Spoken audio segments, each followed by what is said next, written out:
Hello and thanks for joining us on the midweek edition of Journalist Hangout. I'm Ayodele Ozubakun. Today on the program, Presidential Election Petition Tribunal dismisses petitions of Atiku Abubakar against victory of President Muhammadu Buhari in the 2019 election. And later on the show, jubilation in Borno State as Governor Zulum delivers 120 mega projects to mark 100 days in office. I'll be hanging out with Babajide Kolade Otitoju and Wahid Bakare. So if you're ready, let the hangout start now.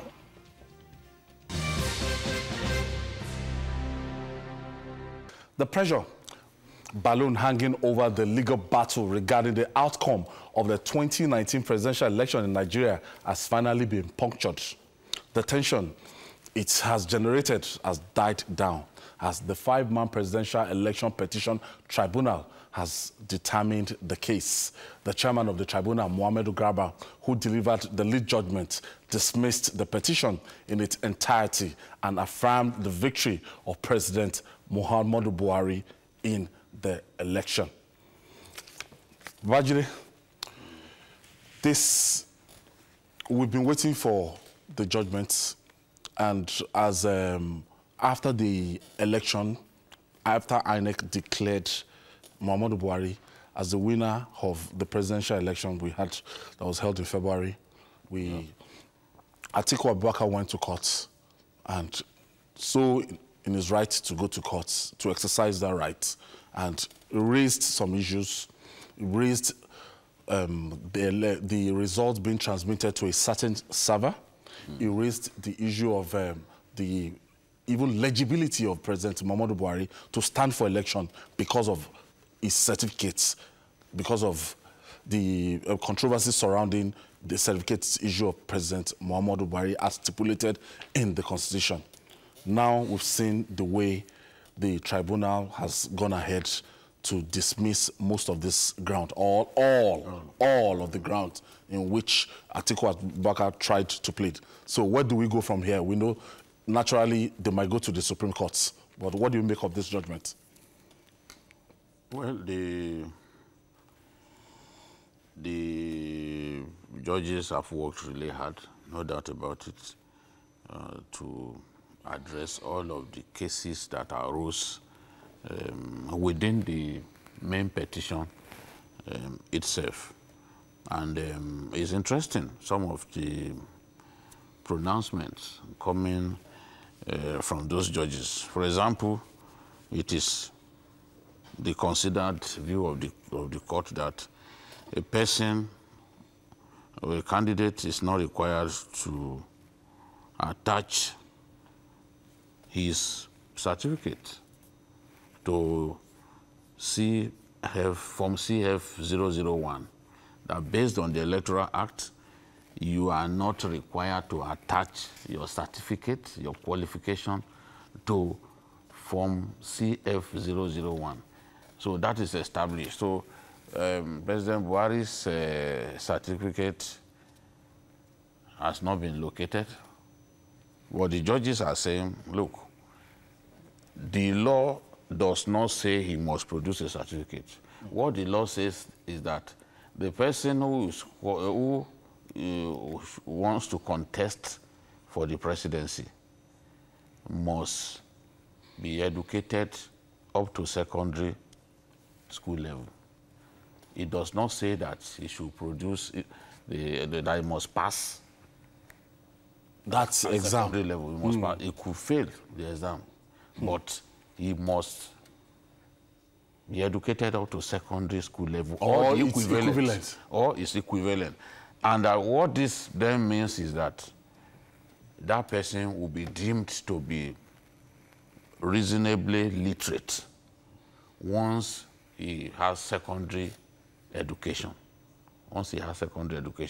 And that one of the witnesses, a 77-year-old man, came forward to say that he was with President Buhari at Katsina Provincial Secondary School, now Government College Katsina, that yes, indeed, they went to that secondary school together, meaning that he fulfilled the obligation of going through secondary education. Doesn't have to pass. He doesn't have to pass. Even if he scores F9 parallel, he still qualified. That is what the judge that was making his own position clear just before we came to the studio. That was the point that I was making. That was what he was hammering on. He agreed with the judgment, but he needed to make a few clarifications, and then he hammered on this issue of a secondary education certificate and all. So we've seen a lot of interesting things come out of this. One of it is also Atiku's nationality issue.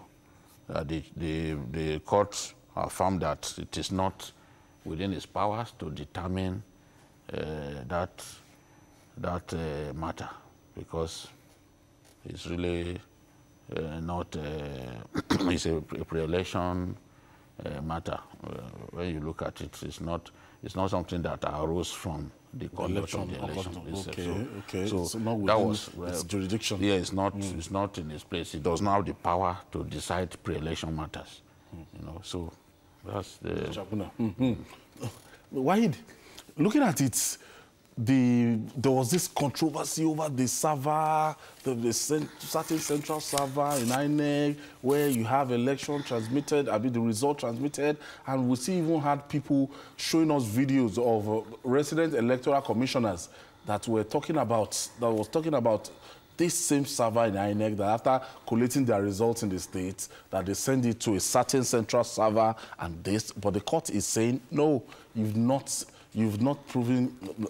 refused to prove beyond reasonable doubt that there was a certain central server. What do you make of this? You can say that's the beauty of rule of law.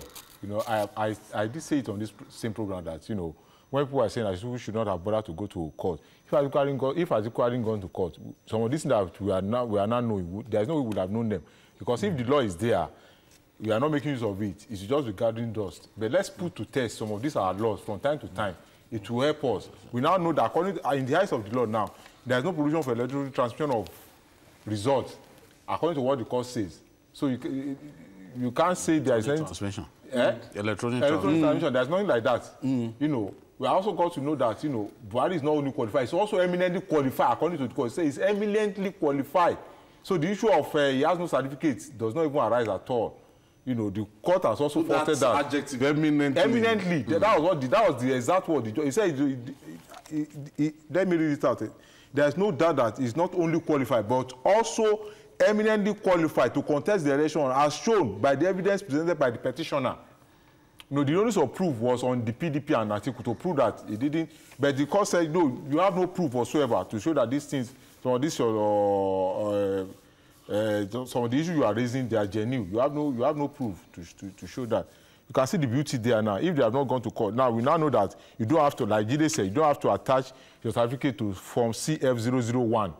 We now know that now. So a precedent that was already been set by the court, unless if it is upturned, as we speak today, that is the position of the law or the electoral act, as the case may be. That's the position as we speak now.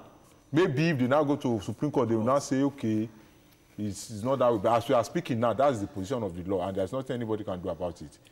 You know, when it comes to Nigerian courts, because a lot of Nigeria has raised their hope that, look, I just saw one T-shirt now, Atiku is coming, relax. You know, a lot of people felt that the grounds in which Atiku sought, you know, to upturn the victory of Muhammadu Buhari, that the court was actually going to uphold it. And some people actually had their hopes and everything raised. But from what we're seeing, from the judgment the judges have read out and everything, does it make logical sense? Was it on a technical ground, or it was on the merits of the case that was brought? No, clearly, Atiku will have needed to be a miracle worker to win this particular case. Because, one, when you are accusing people of electoral infractions, some of them criminal in nature, the judges have told us that you must provide eyewitness account. It's not enough to say, oh, this thing happened. Ayo Zubaku cut people's heads in Kano when he was asked to cover the election. He's supposed to be a journalist, but he got himself a cutlass and was beheading people. You must provide eyewitness account. Now, they focused on 11 states. They focused on 11 states, and they said there was overvoting in those 11 states. There was outright cancellation of illegal cancellation of results in some cases. There were all kinds of crimes. What these judges are saying is that, one, if you said there was overvoting, then it means that you must provide the voters register for all of those places. It's difficult. Tall order. And at every polling unit. Yes. Every polling unit cited. I listened to the, yes. Every polling unit that you cited, you must provide the vote. The voters register for each of those polling units. They didn't provide voters register for each of those polling units in the states where they pointed out, claimed that these infractions happened. And then the judges said that because some of these crimes are criminal in nature, you must, in each of those polling units too, you must provide eyewitness accounts. So how do you provide eyewitness account?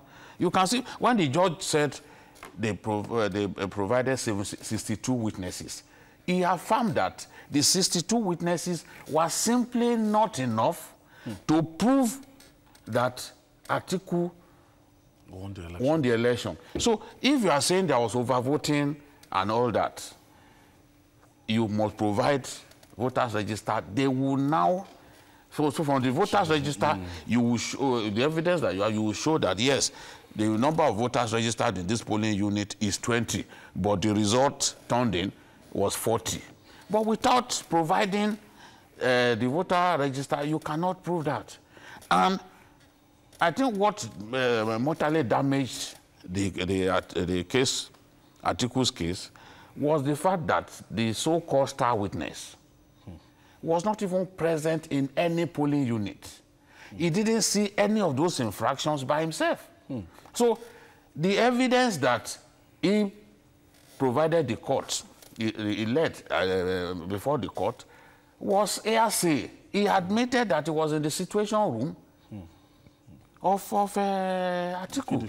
He was not on ground. He didn't personally witness any of those infractions. And that was crucial and extremely damaging to the petition, because you have to show that you witnessed this thing. And if you provided documents, because I've been in court before on a libel matter. Look, if someone gave you a recording of someone slaughtering another person, by our laws now, by our judicial procedures now, it is the person who made the recording who can lead, who can be called by the prosecution, or as the case may be by the defendant, to defend the evidence that he has provided, not you. If you just merely brought it to court to say, okay, this is the evidence of killing that this person carried out, the court will ask you if you were the one who made the recording. If you are not the one who made the recording, that evidence will be deemed invalid.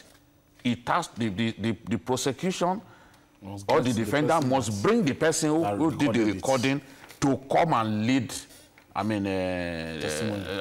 Yes, to come and testify in favor of the evidence that they provided. So in this case, they had tons of documents and all that, but there was no, they didn't have people, they didn't bring people who made those recordings, who produced those documents to defend it by themselves. And when you as a star witness you go to court and you said that you never saw the you never saw the, what's it called, the electronic server. That you were merely, that the INEC promised you that they will use a server and all that, but you said you didn't see anyone. I mean, that can never help your case. There's no way to help your case. Wahid, with what the picture Jide has painted is like a mission impossible, because that it will take miracle to actually go to courts, because there's no precedent for presidential election in Nigeria. I know of governorship, I know of senatorial election and other elections that have been upturned or, you know, cancelled by the courts.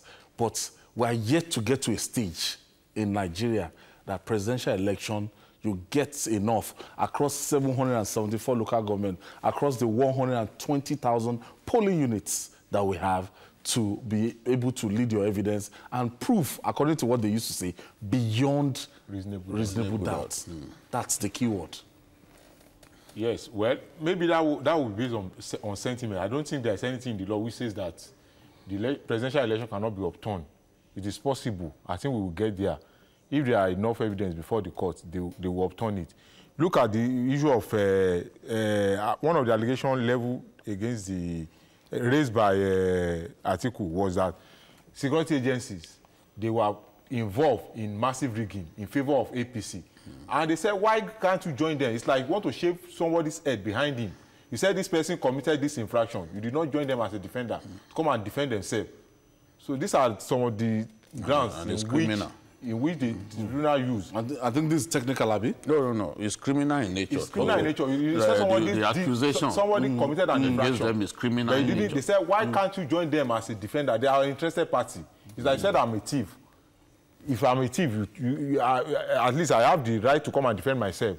But in this case, they were not joined. They said, how do you want us to believe that what you are saying? So I think it's not about whether we have never had a president. There's always a first time in every situation. I think a time will come, if there is enough evidence, because they said you are not be able to, the onus of proof lies on PDP and Atiku. And that's why the court keeps saying that, no, that you have not been able to prove your case. You are not able to prove your case. You who alleges must prove. Is a maxim in law. And that is what they are failed to do according to what we are getting from the tribunal. Babajide, so what this is telling us is that just make sure you win on election day that they declare you. No, not if you don't, not simply that you must win. That anyhow, that going to court. No, not really. Because we've seen people like, you've seen senators lose. At the tribunal now. We've seen governors lose now. Your case has to be watertight. And Obasanjo came close to losing. But we had a split decision in court that they came close to losing because the case was bad. Not that Muhammadu Buhari defeated him. Muhammadu Buhari didn't win any election until 2015. We didn't have sufficient support across the country. His support was limited to the north.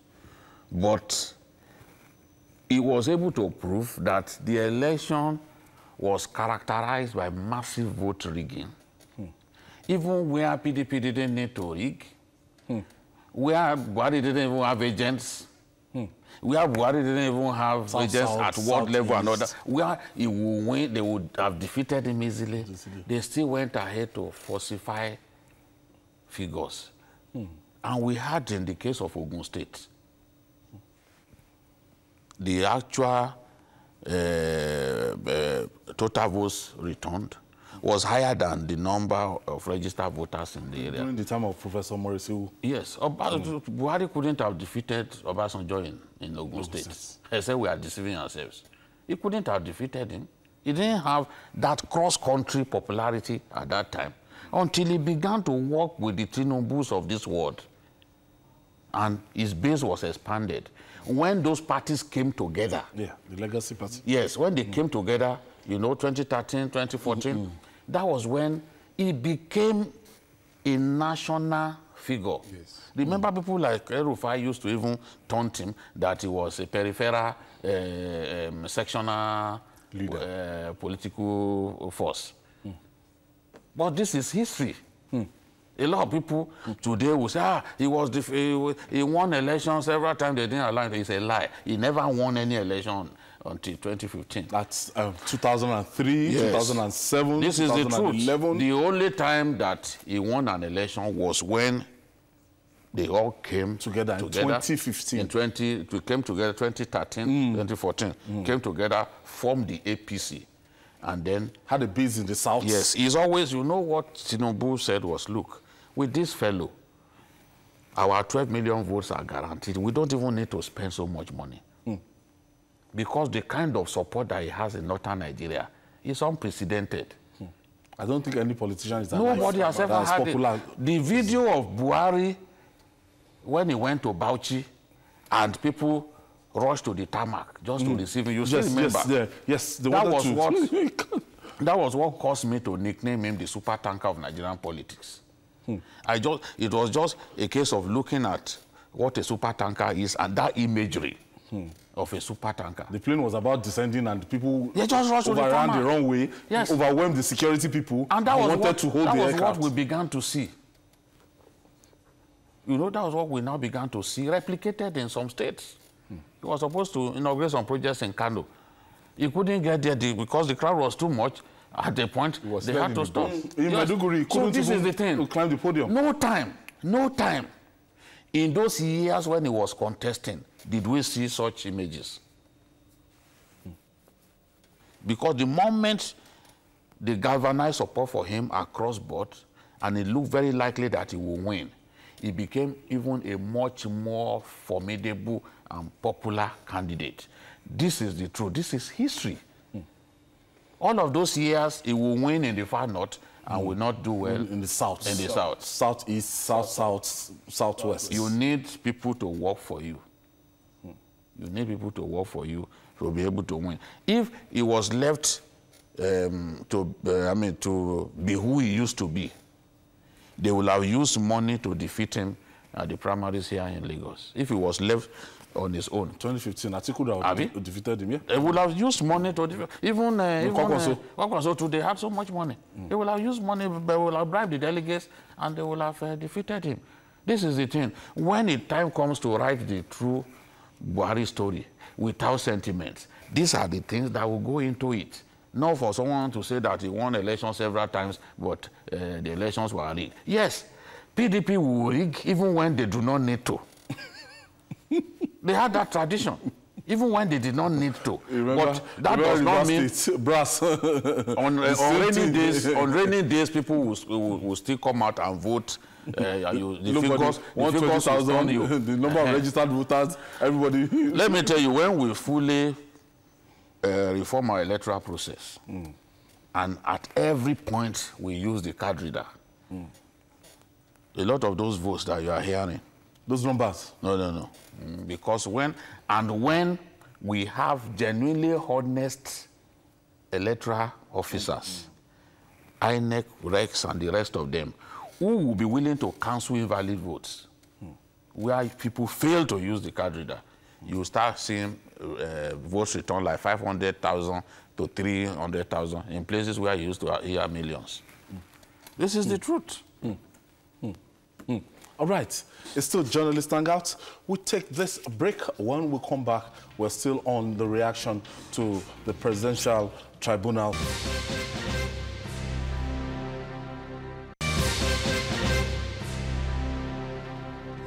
If you're just joining us, this is Journalist Hangout. We're reaching you live from Television Continental headquarters here in Lagos, Nigeria, and we are looking at the verdicts of the Presidential Election Tribunal ongoing. They're still sitting as at this time, but looking at the trend of things, looking at all the prayers sought that was actually sorted by the Opposition People's Democratic Party and its candidates, Atiku Abubakar, we know that the tribunal had upheld the election of President Muhammadu Buhari. Wahid, now, moving forward now, in terms of compliance in terms of INEC, the role they played in this tribunal, INEC did not call any witness. INEC said they weren't going to call anybody and that they closed their case and everything.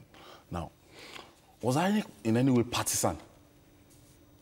You know, I thought INEC is like an umpire meant to, you know, just defend its position and everything, not, but their posture during this case. INEC is not in any way partisan. You know, INEC is an interested party in this case. So there are some issues raised against INEC, which they have to defend. It is normal. You know, and I think that's what they have done so far. There's nothing to show that they are partisan. They lost some of their own grounds too. And Babajide, when you want to move forward, the feature of somebody like Atiku Abubakar, when you want to look at him, in 2023, Muhammadu Buhari is not going to be on the ballots. And the popularity of Muhammadu Buhari and how Atiku Abubakar actually tried his best. When you look at that result and dissect it, some people will tell you that the result wasn't close, but some of us that we saw it and the trend and the pattern across the states will tell you that Atiku Abubakar fought a battle of his life and he gave a very good account of himself. And he's going to be in a very good stead for next election. If he's going to contest, we don't know. If you were to seek my advice, I would tell him not to bother to contest. Maybe it's not his destiny to become president of Nigeria. Some people become president without making this much effort. Atiku has prepared for the presidency more than anyone in Nigerian history. Since 1992. Yes. Atiku is qualified to be president, very qualified in terms of his preparation. But there are many Nigerians who are truly disturbed about what appears to be his desperation to be president. Because when you hop from one party to another, it doesn't also help. It gives people the feeling that, look, you are just desperate. That was why I told you last week that Timi Alaibe will not win the primaries of the PDP in Bayelsa, because hopping from one party to another somehow will hurt you. There's no way it won't hurt you. Some of the people who should work with you will think that you are not trustworthy. They will think that you are not the sort of person that they can invest their trust in. So maybe it's not his destiny to become president, because if it was his destiny, look, things will work according to plan. Yes, our elections are not perfect, no doubt about it. He can say it was rigged out, but we all know that all these politicians get involved in rigging. Even if they don't do it directly, others will rig for them. But the president equally contested for 3 times before he got it the 4th time. When you look at, in his own case... I've written Buhari off then. Yes, we wrote Buhari off. We wrote Buhari off. But he does not have some of the tools that Buhari has. The overwhelming support that Buhari had in northern Nigeria, if only Atiku can have half of that. If only he can have half of that. Atiku had to struggle to win his home state.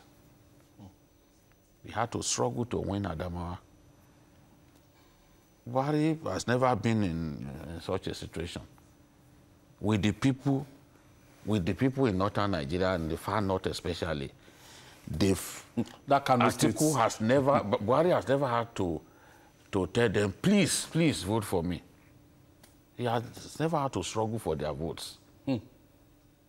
Because they trust him, they believe in him, they know that he's trustworthy.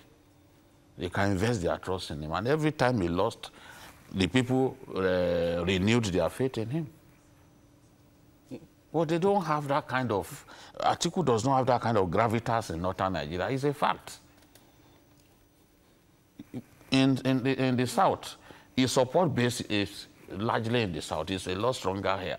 If only Southeast. Yes, southeast, south. Even southwest. Southwest too. Yes. Look at Oyo. Yes. But, even Osun. yeah. Did very well in Osun. Yeah. You know. But if he can have even half of the support base that Buhari has, I mean, support that has nothing to do with distribution of money or anything, just natural love. If he can have it, he will be president. Because his supporters in the South will see him as electable. But he doesn't have that. And if he decides to contest, because no doubt about it, without Buhari on the ballot for APC, APC could not have won the election. This is a fact. They can argue about it, that is their problem. But without Buhari on the ballot, they will not have won the election. He is the person that they want. You know, someone once boasted, someone once claimed that, look, without Buhari, your party is nothing. It's difficult, it's painful to hear such things, but it is the reality that it is Buhari that galvanizes the bulk of the support for the APC. There's no such leader within the party who can have that kind of support. 12 million votes, guaranteed. There's no such leader. So you can be tempted to think, oh, if Buhari leaves, it will be easier for Atiku. But politics is not like that. Some people could then say, why? Are you the only one? Why must you contest all the time? So that's why I'm saying that, look, since his goal in contesting at all times is simply for a better Nigeria, let him support someone younger. That way, in my view, is the best for him, because he's not getting younger, and to imagine that 4 years from now he will contest again is not what I even want to imagine, honestly. Okay. If I may have to what Jide has said, you know, an average Nigerian politician is an incurable optimist, and I won't be surprised if next election as going to throw his hat in the ring again. Because people will tell him that, look, Buhari didn't give up. He tried the first time, second and third time. He didn't get it until the fourth time. Why can't you also try more? You know, and because there is a way they will push him around, and he will succumb to that pressure. Before you know it, he will start campaigning all over the country again. I'm very sure he's still going to try one or two more times. I'm very sure of that. But like Jide said, two more times. 2027 of 2028. It's like you are underrating. He's 70 now. He's over 70. He's over 70. I know. 71. Yeah, I was 70. 71. He was 70 last year. Was it last year? I think it was 70 last year. So in 2023, it's going to be 74, 75. Maybe at least once, maybe once. Okay, I think it was maybe if I say twice, that may be an exaggeration, but I'm very sure at least if you want to try one more time, people will tell him, they will convince him that, look, Buhari didn't stop. It's because Buhari didn't stop. Buhari tried second, third time. He didn't get on the fourth time. Why can't you keep on trying? You are still alive. You are still agile. And the money, he has the money.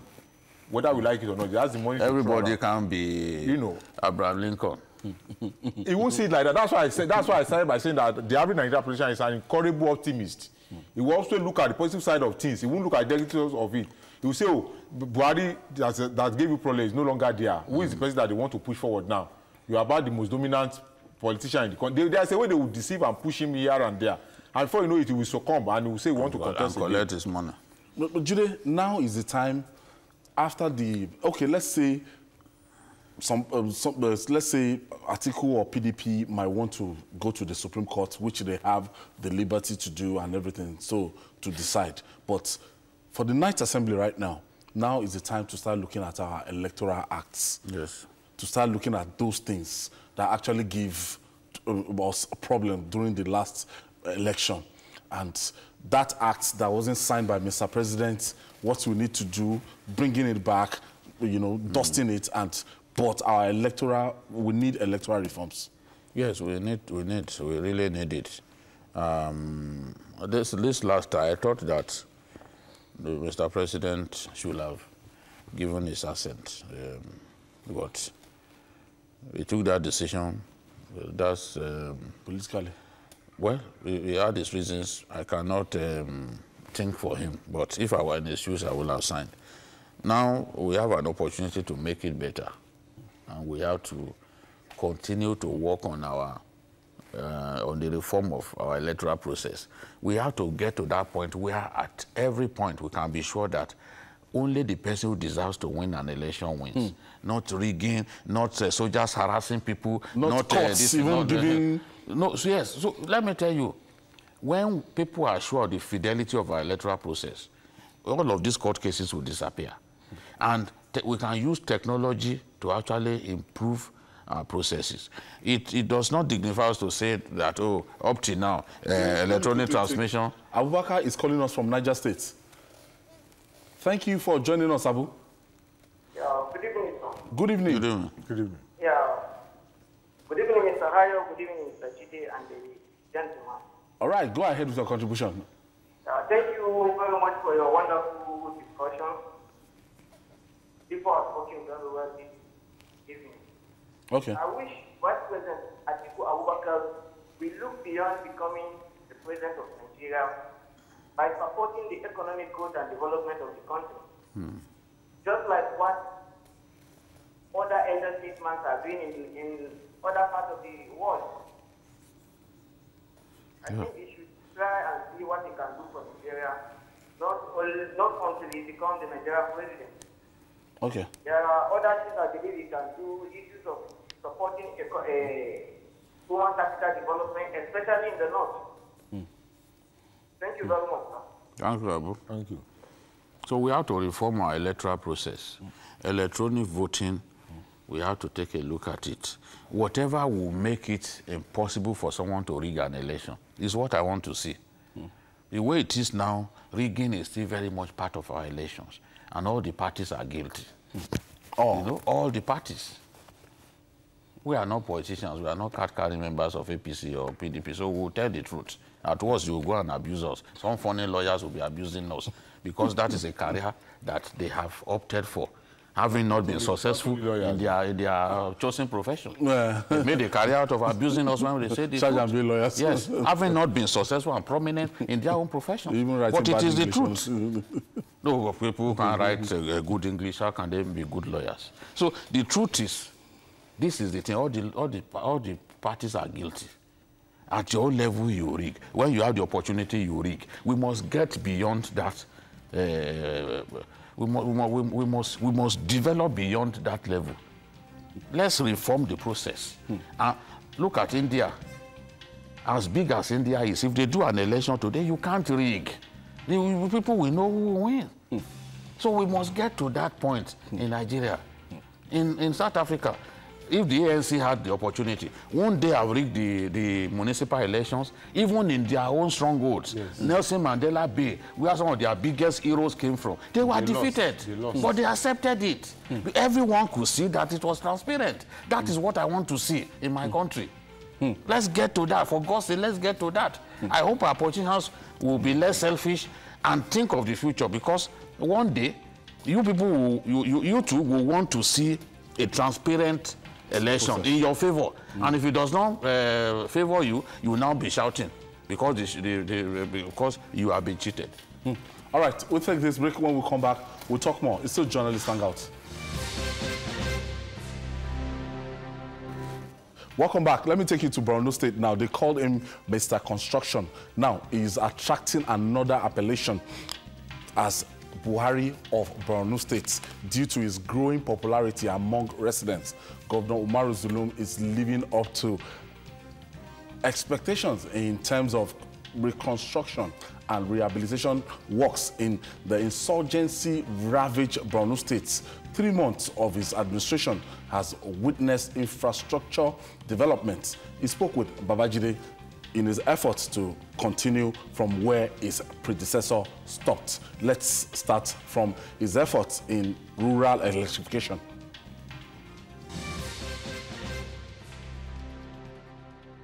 I've just arrived from southern Borno last week. We have started project in Goza. We have completed a number of projects, health center as well as local government lodge and other water supply. So the security situation did not stop me from providing social amenities to the local government areas. The people in this area requested for potable water supply and electricity, as well as road. We prioritize their request. And electricity is also very important. We initiated this project 2 months ago. We started, and now you can see all the faults are new. We have electrified the entire community. So far so good, this administration has initiated about 10 urban and rural electrification projects. Out of this, about 5 are being completed. Water supply is also about 40 water supply projects were initiated, while education projects are about 31, of which the one you have seen it. Others are cross-cutting issues such as security, good governance, among others. People are welcoming us, not because of anything, because they felt that this administration is a caring one. They felt that we shall continue where my predecessor has stopped. They are so much hopeful that this administration will deliver the dividend of democracy to them.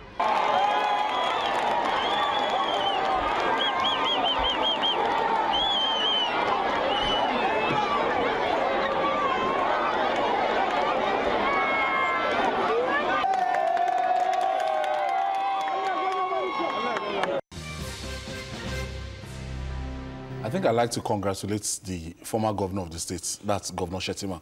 Yes. Because success without a successor, that's like a failure. For him to, his ability to spot this new governor and be able to, to back him up. Because we've seen so many situations. Borno is a difficult place to govern right now because of the security challenges they are going through. So you need somebody that is hands-on. And you can see from his dressing, it doesn't look like a governor. No, he's, he comes from a very poor background. The son of a cleric. He had to drive Kabu just to make ends meet and send himself to school. He didn't have a house of his own. Up to the time he won the primaries, not a building. He didn't have a house of his own? Not a building anywhere. He had only one rickety car. The governor, the former governor, to forcibly take that car off him and give him another car. Because he's just the sort of person who doesn't really care about material things. Yeah, material things. He just wants to work. He risked his life going to the difficult places in Borno State to work. And you could see that even sometime last week, we had reports that the convoy came under fire. But the truth is, because he wants to do the work, and he does not, he put his own life on the line. He goes to those dangerous places to work. And what really impressed me is the way the people, everywhere he went, the way people received him, and they began to call him Buhari Mborono, Buhari Mborono. It is the Buhari of Borno State. As popular as... Yes, because in terms of their Spartan lifestyle, you can see some similarities. He too does not believe in, let me wear this starch brocade and all that. No, very, very Spartan lifestyle. And the choice was not difficult. In terms of his achievement, the former governor just felt, this is the person that we needed to take. Everyone... And he was working with him before? Yes, he was the commissioner in terms of for the construction. So strategic, that position. Yes, so that he was already familiar with every part of the state. So I think the people of Borno are very lucky to have this man. And after 100 days, as we will see as we move on, you will see that many of those projects are ready. School projects and all that ready. So projects that started in June. Okay. Governor Zulum is also trying to make education more accessible to residents of Borno State. He told Babajide that his administration has built new schools across the states to train young minds for future challenges. Now, let's share the story with you.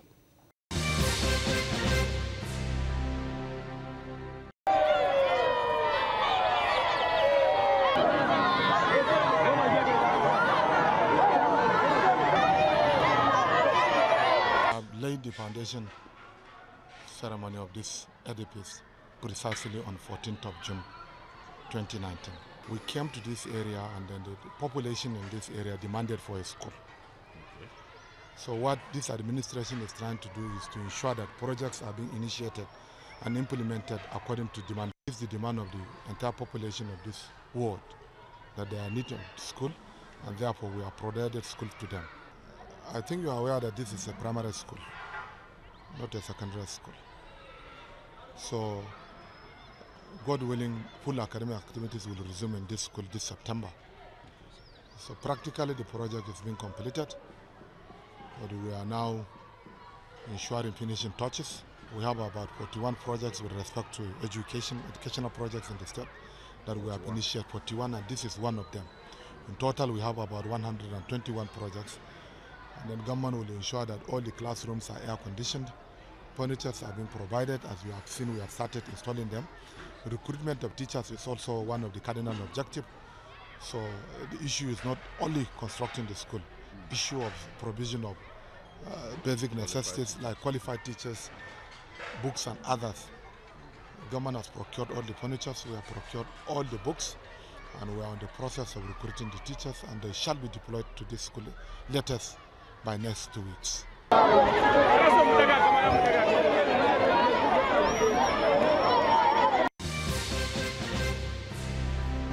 Wahid, that's a primary school. Yes. And that reminds me of Raouf Aregbesola in Osun State. You know, infrastructure is not an abstract thing.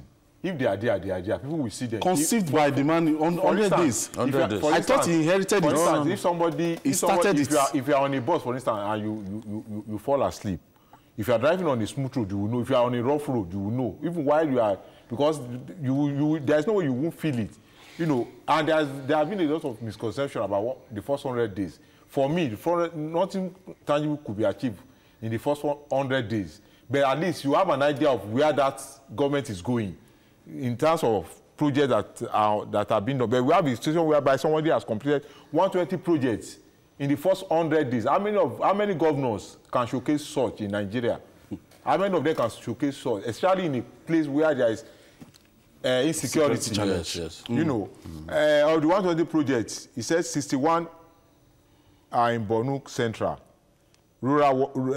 specifically rural water supply projects as well as electrification projects. These are the things that will attract those who are in the IDP camps to come to their homes. You know. Okay, Wahid, he spoke about what he's doing in terms of security, as in the security challenge right now. Let's just listen to him and see how he has been able to work with security agencies and farmers.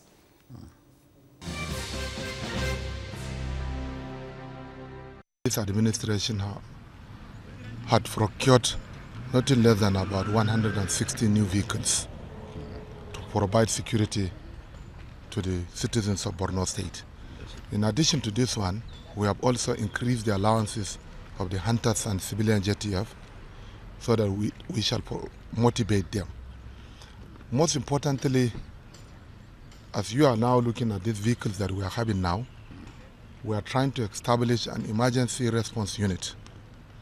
That emergency response unit should be established inside Maiduguri so that they will give adequate security protection to Maiduguri and its environs. All the vehicles are equipped with telecommunications, logistics and others are being supplied to the security agencies in order to enhance security situation in the state. Unemployment is one of the root causes of the security situation in the state. Yes. The Borno State government has started paying about 3,000 youths, mainly to provide them with some allowances, 30,000 allowances on a monthly basis, so that at the end of the 6 months, we shall give them some starter kits. That is why roaming around in the Maiduguri now, you can't see those boys that are on streets before. The main vision behind this decision is to ensure that farmers who are willing to farm shall be protected against external aggression, either by insurgents or by some certain bandits. What more can we say? Yes, I think that one of the greatest things that he has done in 100 days is the welfare scheme that he has come up with 3,000 youths taking off the streets and being paid 30,000 naira. 30,000 naira. Let so me those tell ones you, will not be conscripted to Boko Haram. Duguri now is difficult to even see beggars on the streets. People think it's not possible. But Sule Lamido did it in Jigawa, and this young governor is doing it now. So he's trying to address the root cause of insecurity, because Boko Haram will always find willing tools. Because people are hungry, people are suffering, you know. So, but if you can... When they were giving them loans now. Yes, even Boko Haram too was giving people loans. So if you can take care of these unemployed people, find a way to keep them busy, you know, definitely. And then he has increased the allowances for civilian JTF, you those know, guys, and the agro rangers. So the military. there are many good things are happening in that state. I just hope that the security situation will improve so that people can get much better outside from their governor. Borno North, people deserve development. Better life. If we have better security, the sky is the limit for Governor Umar Zulum. Wai Bakari, thank you for being part of today's edition. And BKO, welcome back. Thank you so much. People have been asking after you. Yes, I'm here now. And that's our offering. Join us tomorrow for another interesting episode of the program. You can watch Journalist Hangout on our platforms showing on the screen. We're also on YouTube, youtube.com/TVC News Nigeria. Our feedback channel is Journalist Hangout at tvcnews.tv. I'm Ayodele Zubakun. Bye for now. See you tomorrow. God bless Nigeria.